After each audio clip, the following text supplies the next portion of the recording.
You can almost feel it in the air that Saturday evening. The way the string lights dance like false promises over the backyard, illuminating faces that would soon twist in discomfort. The cake, a towering masterpiece of vanilla and silver stars, flickered under 14 candles. And there stood my daughter, Lily, in her midnight blue dress that we'd hunted for across 3 malls.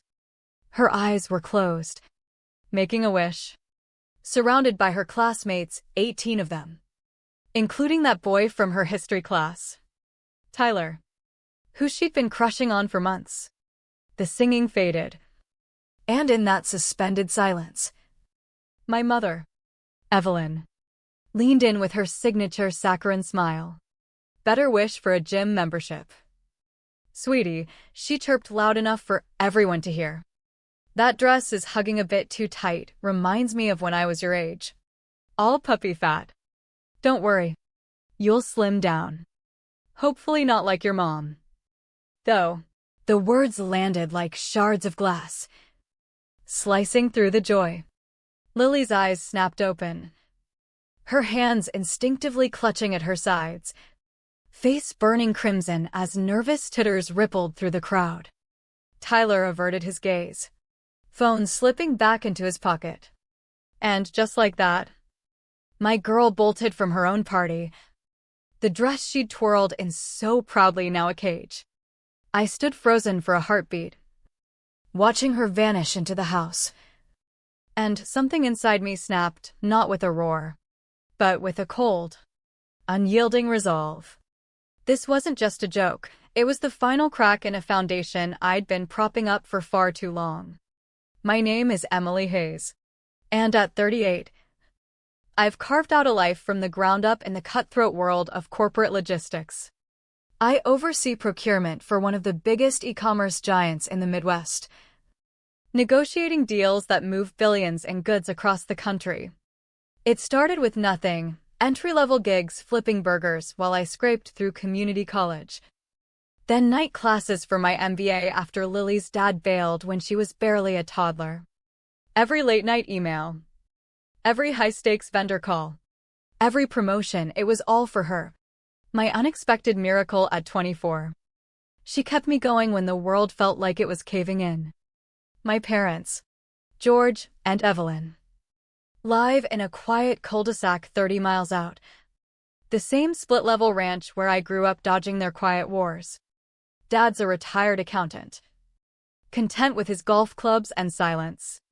Mom tried her hand at a boutique candle-making side hustle that never lit up, always teetering on the edge of failure.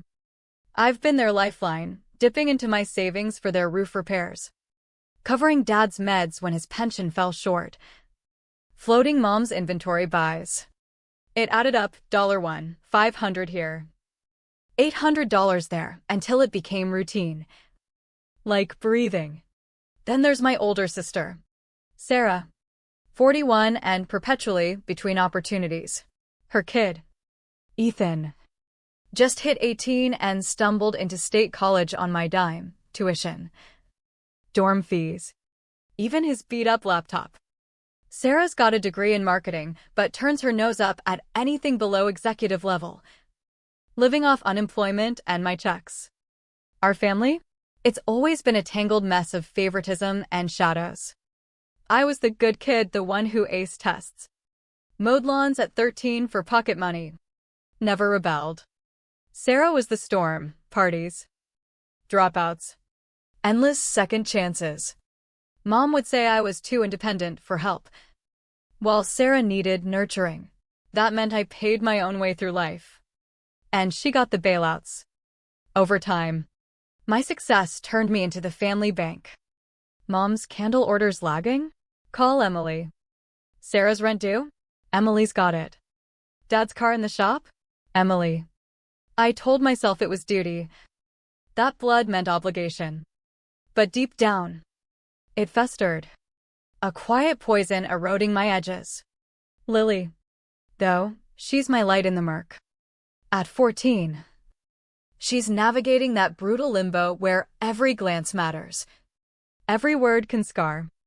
She's smart, empathetic, with a laugh that could melt steel.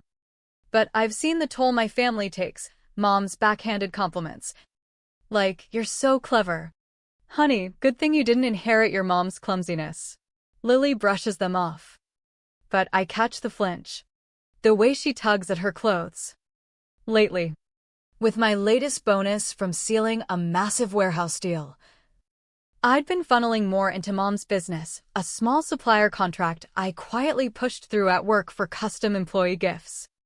Colleagues raised eyebrows about the mom-and-pop vendor's reliability. But I defended it, risking my rep to keep her afloat. She never knew it was me pulling strings. Gratitude wasn't her style. The birthday planning was our escape. A bubble of normalcy. Lily wanted low-key magic, indigo themes, fairy lights. A vibe that screamed cool but not trying. We bonded over glue guns and Pinterest fails, crafting star cutouts that left glitter trails through the house. The dress hunt was epic for stores. Endless fittings until she found the one that made her beam in the mirror. Does it make me look, weird? She whispered. It makes you look like a star, I said. And for once, she believed it. Invites went out to 20 kids. Tyler's name scribbled with a shy grin. What about Grandma and Grandpa? Aunt Sarah and Ethan, she asked. I swallowed the knot in my throat. Sure, kiddo. Family's family. But inside, dread simmered. The day arrived like a storm building on the horizon. I rose at dawn, stringing lights till the yard glowed ethereal. Arranging platters of apps I'd slaved over. Cueing Lily's playlist of indie hits. Hired a local photog on a whim to capture her smiles. My folks showed early, Dad with a generic card. Mom scanning the setup with pursed lips. A bit extravagant, don't you think? Emily? All this for a kid's party. It's what she wants, I replied, forcing a smile. Sarah rolled in late. Ethan glued to his screen, her eyes flicking enviously over the spread. Nice spread, perks of that fancy job. Huh, by afternoon. The yard buzzed with teens, selfies at the backdrop. Awkward flirts. Lily orbiting like a comet. Radiant. Tyler handed her a wrapped box, mumbling something that made her blush. Perfect until the cake. The silence after the song was sacred. Lily's wish hovering. Mom's joke shattered it. And the fallout was visceral, giggles like daggers. Lily's retreat a gut punch. Sarah chuckled, slapping Mom's arm. Oh, Mom. You're terrible, but funny. Ethan smirked without looking up. Dad said nothing. As always. The guests shifted. Uneasy. I followed Lily to her room, finding her curled tight, staring blank. I want them gone, she whispered. Voice raw. Everyone heard. Tyler heard. Rage coiled in me. Cold and precise, not blind fury, but a calculated severing. This was betrayal. Pure and deep, family turning joy to ash. Stay here, I told her. I'll handle it. Back outside. Mom held court like a queen. Oblivious. I approached. Voice steel, Evelyn. George. Sarah. Ethan, leave. Now. Mom's eyes widened in mock offense. What? It was teasing. Kids these days. You gutted her in front of her world. Out. Sarah stood. Venomous. Who are you to dictate? Just because you're the breadwinner. Dad mumbled. Emily. Calm down. But I was ice. You've taken enough. This ends. They gathered in stunned fury. Mom hissing. You'll regret this. Turning on blood. As they filed out. The teens whispered. But I addressed them. Party's still on. Cake's waiting. Lily emerged later. Tentative. But her friends rallied, Sophia pulling her to dance. Tyler offering cake with a quiet. Your grandma's out of line. The night salvaged itself in laughter. But the wound pulsed. That night, As Lily slept. Texts flooded, Mom's guilt trips. Sarah's rants. Dad's pleas. I ignored them. Brewing coffee at dawn to tally the cost. Monthly wires. $2,500 to parents for bills. $1,000 to Sarah for essentials, Ethan's $15,000 tuition yearly. Total? Over $70,000 drained annually. Privileges. Mom's contract at my firm, $40,000 lifeline I'd engineered. Ethan's internship via my network. Sarah's job leads I'd fed her. Emotional ledger. Years of Mom's barbs calling me sturdy at 10. Lucky to snag a date at prom. Surprising success for such a plain Jane at my promotion party. Silence from Dad. Enabling it all. Betrayal from Sarah, who leached while mocking my luck. This wasn't support, it was chains I'd forged myself. Mom called first, apologize. Or else. No, I said flat. The money stops. Contracts up for review on merit.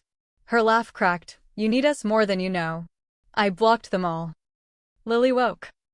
Eyes searching, my fault. Never. This is freedom. But war brewed.